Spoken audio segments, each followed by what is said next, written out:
5, 4, 3, 2, 1, 0. Plus 5 seconds. Lift off normal. P1 tracking. P3 tracking. Magnificent lift off of PSLV C-57.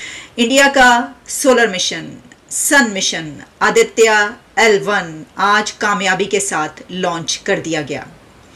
Salute हमारी तरफ से, मेरी तरफ से ये सैल्यूट, मेरी तरफ से ये सलाम है इंडिया के साइंसदानों को। आपको सबसे पहले तो मुबारक हो। अभी ठीक 5 मिनट पहले कामयाबी के साथ लॉन्च हो चुका है इंडिया का जो आदित्य L1 है। इंडिया का पहला नहीं बल्कि ये एशिया का पहला मिशन है। हाँ, पूरा एशिया का ये पहला। इंडिया ने एक और बहुत बड़ी कामयाबी हासिल कर ली है, एक ऐसी कामयाबी जो अभी तक इससे पहले सिर्फ यूरोपियन स्पेस एजेंसी और अमेरिका के हिस्से में आई थी। ना रशिया वहां तक पहुंच सका, ना चाइना जहां तक पहुंच सका, वहां तक इंडिया ने उड़ान भर ली है।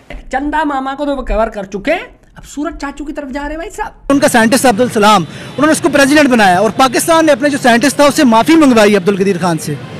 ये फर्क है। 15 लाख किलोमीटर दूर जो है इसे स्थापित किया जाएगा। तो वो जरा ना टेक्निकल तरीके से वहां पे खड़ा रहेगा और 5 साल तक स्टडी करेगा सूरज को। जी भाई साहब 5 साल तक, और इतना करीब तरीन स्टडी आज तक सूरज की किसी ने नहीं की। भारत माता की। आज का दिन तारीख में लिखा गया है, आज की तारीख इतिहास में लिखी गई है।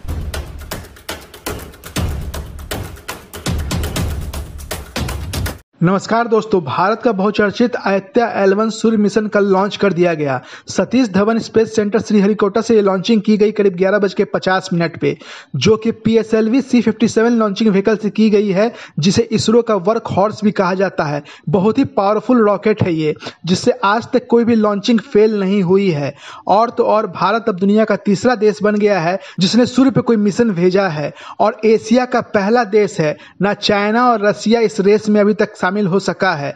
इससे भारत की जो साख है, जो मेड इन इंडिया का जो वर्चस्व है, वो पूरी दुनिया में स्थापित हो रहा है। इसरो की जो सफलता रेट है वो पूरी दुनिया में कोई भी एजेंसी हो, स्पेस एजेंसी हो, उसमें सबसे ज्यादा है। चाहे वो सबसे ज्यादा सैटेलाइट भेजने का रिकॉर्ड हो, चाहे वो सबसे कम दाम में कोई बड़ा काम करना हो, इसरो इसमें सबसे सर्वश्रेष्ठ है। इस मिशन के लिए भी करीब 400 करोड़ रुपए खर्च किए गए हैं, जो कि चंद्रयान 3 से भी बहुत कम है। और तो और इस मिशन को करीब 125 दिन लगेंगे सूर्य के निकट पहुंचने में। वहां जाके सूर्य में जो डिफरेंट तरह के स्पेक्ट्रम्स हैं, जो वहां का एनवायरनमेंट है, उसको ये पूरी तरह से स्टडी करेगा, जो कि पूरी दुनिया के स्पेस एजेंसियों के लिए भी काम देगा। इन्हीं सब बातों को लेके पाकिस्तान मीडिया, वहां की जनता में चर्चा गर्म है कि कैसे एक देश सूर्य तक पहुंच गया है, वहीं पे पाकिस्तान एक ऐसा देश है जहां पे रोटी के लिए मारामारी है, बिजली के लिए मारामारी है। और क्या विशेष बातें हुई आप खुद डिबेट में देखिए। 5 मिनट पहले कामयाबी के साथ लॉन्च हो चुका है इंडिया का जो आदित्य L1 है। इंडिया का पहला नहीं बल्कि ये एशिया का पहला मिशन है। हाँ, पूरा एशिया का ये पहली बार। तो नादिया जी क्या कहना चाहेंगे इसके ऊपर आप? और मैं मतलब कुछ लोग ये कह रहे हैं, मतलब ये चीज कही जा रही है कि भाई एशिया में पहली दफा, या फिर खास तौर पे अगर इंडिया की बात करें तो ये फैन ऑफ कर दें। अच्छा, अगर इंडिया की बात करें तो इंडिया में ये पहली दफा इस तरीके से जो सा मिशन लॉन्च किया गया है, मे भी कामयाब ना हो, मैं ये कहता हूँ ये लॉन्च करना ही एक बड़ी कामयाबी है। हाँ, प्रैक्टिस मेक परफेक्ट ना। देखिए चंद्रयान 2 भी हमारा कामयाब नहीं हुआ था, चंद्रयान 1 भी हमारा कामयाब नहीं हुआ था, पर चंद्रयान 3 में हमने सक्सेस, और ऐसा सक्सेस अचीव किया कि वो पूरी दुनिया ने हमारी तारीफ की है। नासा के फॉर्मर जितने भी चीफ हैं, उन्होंने प्रेस कॉन्फ्रेंस करके कहा कि भाई बहुत बड़ा अचीवमेंट है। साउथ पोल हमने पहली बार देखा, इस पूरी दुनिया ने, इस पूरे विश्व ने पहली बार देखा। तो ये मैं आपसे कहना चाह रही हूँ कि देखिए किसी चीज का निर्णय। नाजिया जी ये देखें, ये अगर हमारी स्क्रीन पे हम जो लोग देख सकते हैं, ये देखें जी, following nominal trajectory and developing nominal thrust। और नाजिया जी ये भारत माता की है। आज मैं बिल्कुल ओपनली ये कहूंगा कि ये सिर्फ आपका नहीं है। देखिए ये चाइना वालों का भी, ये जो मिशन है ये चाइना वालों का भी है, ये पाकिस्तान का भी है, ये पूरे एशिया का है। Just amazing। Ground lead and air lead strap-ons operating together with the first stage S-139। Ground lead strap-on separated। अच्छा, आपने अभी कहा ना कि आप लेट हो गई, मैं इसी चक्कर में लेट हो गई क्योंकि आंखें पतरा कर बैठी हुई थी। इंडिया का सोलर मिशन, सन मिशन आदित्य L1 आज कामयाबी के साथ लॉन्च कर दिया गया।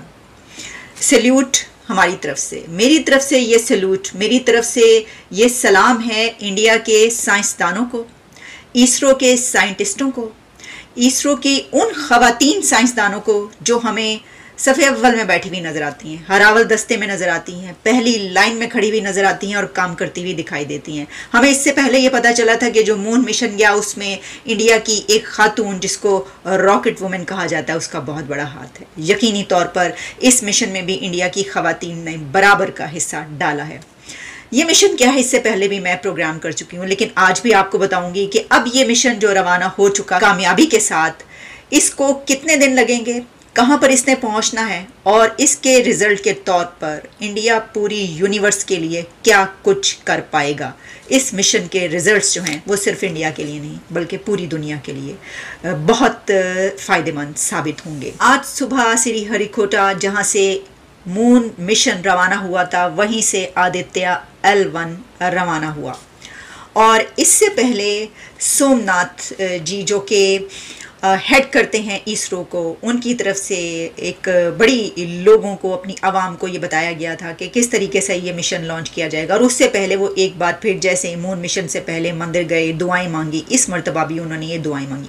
पूरा इंडिया दुआएं मांग रहा था, बल्कि पूरी दुनिया के ऐसे लोग जो साइंस को समझते हैं, जो ये समझते हैं, जिनको ये पता है कि इस अर्थ, ये जो हमारा प्लेनेट है, इसकी कामयाबी और ज़िंदगी का दारोमदार साइंस की तरक्की पर है, उन सब के लिए आज का दिन बहुत ज़्यादा खुशी का और एक बहुत एक्साइटमेंट थी सब में। मिलियंस ऑफ पीपल ने दुनिया के इसको, इसरो के अलावा जितनी भी दुनिया की वेबसाइट्स इसको दिखा रही थी, प्लेटफॉर्म्स दिखा रहे थे, इसको लाइव देखा। ये हम आपको बताते हैं कि जैसे पहले ये कहा कि इंडिया इसमें पहुंचने वाला, जो लोग ये कह रहे हैं कि तीसरा मुल्क इस तरीके से कि पहले अमेरिका और इसके अलावा जो यूरोपियन स्पेस एजेंसी है, जापान ने ऑर्बिटल मिशन कोई नहीं भेजा, इसलिए सिर्फ अमेरिका और यूरोपियन स्पेस एजेंसी की बात की जाती है।